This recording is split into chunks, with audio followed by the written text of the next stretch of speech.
날마다 쓰는 나의 신앙일기 TV 데일리 큐티 나무향기입니다. 오늘은 히브리서 3장 1절부터 4절을 묵상하겠습니다. 그러므로 함께 하늘의 부르심을 받은 거룩한 형제들아, 우리가 믿는 도리의 사도시며 대제사장이신 예수를 깊이 생각하라.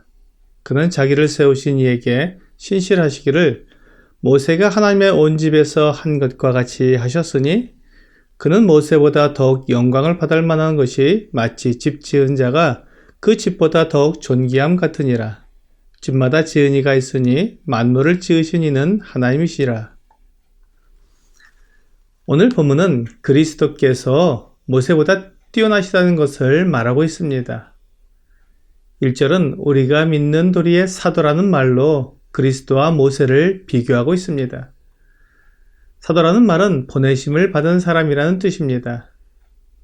모세는 떨기나무 불꽃 가운데서 하나님을 만난 후에 하나님의 말씀을 가지고 이스라엘 백성들에게 가라고 보내심을 받았습니다. 그는 하나님의 대사로서 이스라엘 백성들 앞에서 마치 하나님과 같았습니다. 주 예수님도 하나님 아버지께로부터 보내심을 받아서 이 세상에 오셨습니다. 주 예수님은 요한복음 5장 30절에서 내가 아무것도 스스로 할 수 없노라. 듣는 대로 심판하노니 나는 나의 뜻대로 하려 하지 않고 나를 보내신 이의 뜻대로 하려 함으로 내 심판은 의로우니라 라고 말씀하셨습니다.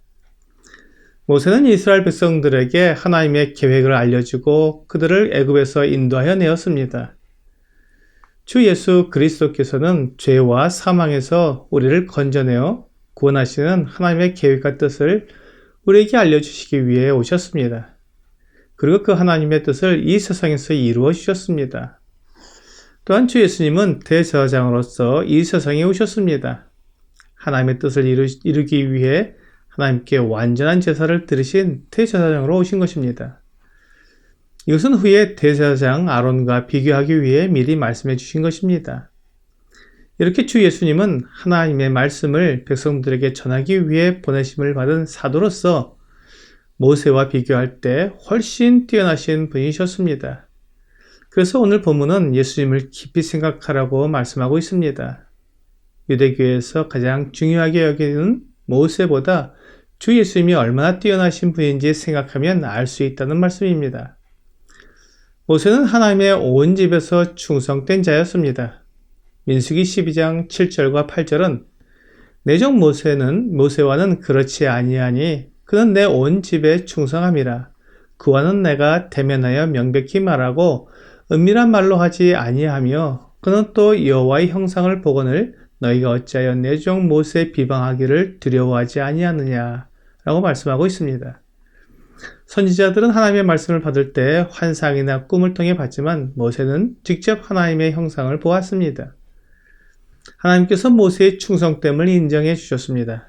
그는 하나님의 온 집에 충성한 하나님의 종이었습니다.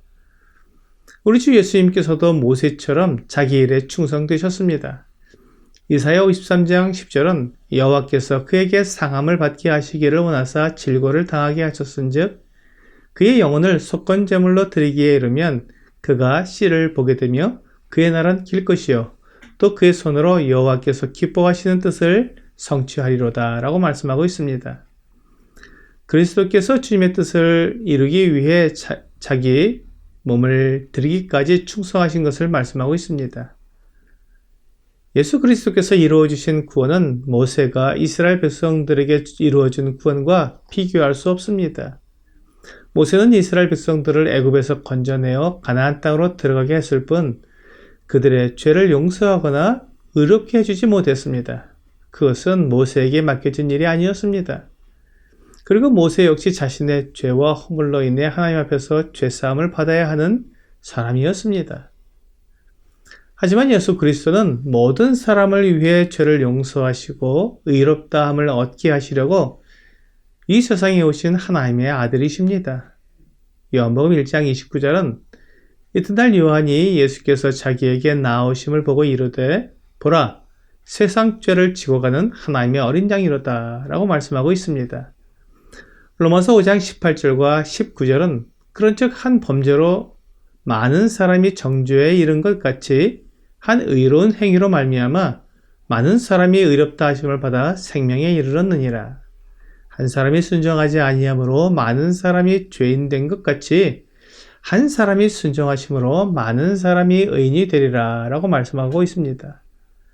예수 그리스도 한 분 안에서 많은 사람들이 의롭게 되는 이 놀라운 일을 이루신 것입니다. 또한 주님은 아무 죄가 없으셨기에 자기를 위해 제사를 드릴 필요가 없었으며 완전히 의로우시기에 모든 사람을 의롭게 하실 자격이 있었습니다. 베드로전서 2장 22절부터 24절은 그는 죄를 범하지 아니하시고 그 입에 거짓도 없으시며 욕을 당하시되 맞대어 욕하지 아니하시고 고난을 당하시되 위협하지 아니하시고 오직 공의로 심판하신 이에게 부탁하시며 친히 나무에 달려 그 몸으로 우리 죄를 담당하셨으니 이는 우리로 죄에 대하여 죽고 의에 대하여 살게 하려 하심이라. 그가 채찍에 맞음으로 너희는 나음을 입었나니 라고 말씀하고 있습니다.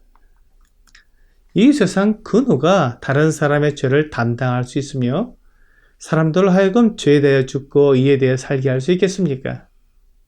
이것이 바로 우리 주 예수 그리스도께서 하나님의 아들이시며 그분만이 하실 수 있는 일입니다.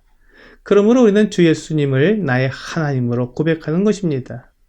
마태복음 16장 16절에서 시몬 베드로가 대답하여 이르되 주는 그리스도시요 살아계신 하나님의 아들이시니이다 라고 주님을 향해 믿음을 고백하고 있습니다. 사람들은 경제적인 논리로 사람을 높입니다. 나라를 부유하게 해주거나 내가 하는 사업이 잘 되게 해주는 위정자들을 위대한 사람으로 칭송하고 높이는 것입니다. 고대에는 여러 나라를 정복하여 제국을 이룬 왕들을 위대한 사람이라고 높였습니다. 알렉산더 대왕이나 징기스칸과 같은 사람을 위대한 인물이라고 말합니다. 그들은 다른 사람들이 하지 못하는 큰 나라를 이루었기 때문입니다. 그러나 이 모든 것은 잠시 있다가 사라지는 영광입니다.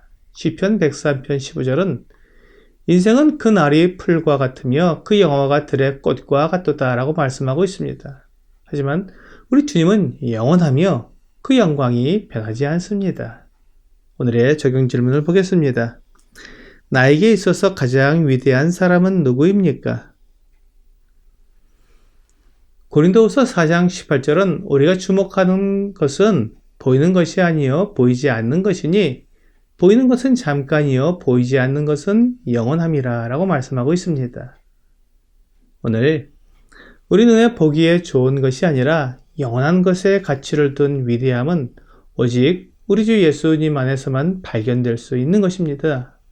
이러한 것들을 인정하는 여러분과 제가 되기를 주 예수님의 이름으로 기도합니다.